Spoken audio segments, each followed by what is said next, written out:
Dans le sous-sol de sa copropriété, Benjamin nous présente son nouveau système de chauffage. Ça a été changé tout récemment. Là. On est encore en train de le connecter pour la Biénergie avec Hydro-Québec.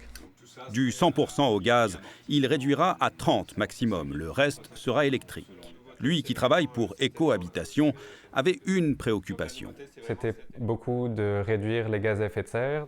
Cette sortie progressive du gaz naturel, Montréal l'inscrit officiellement dans un règlement. La métropole interdira dès l'automne 2024 de raccorder un nouveau bâtiment au réseau de gaz.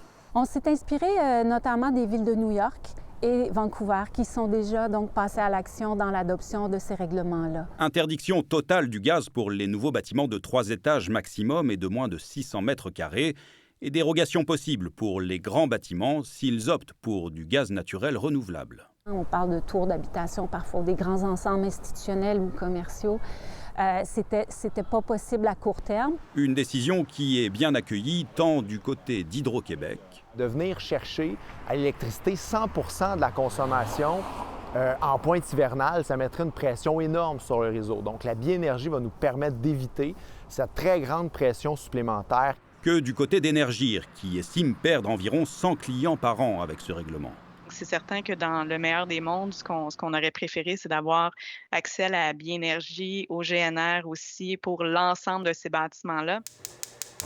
Mais les cuisinières au gaz ne vont pas disparaître des cuisines pour autant, puisque ce règlement ne dit rien concernant les bâtiments existants. Les bénéfices sont quand même réels selon les opposants au gaz naturel.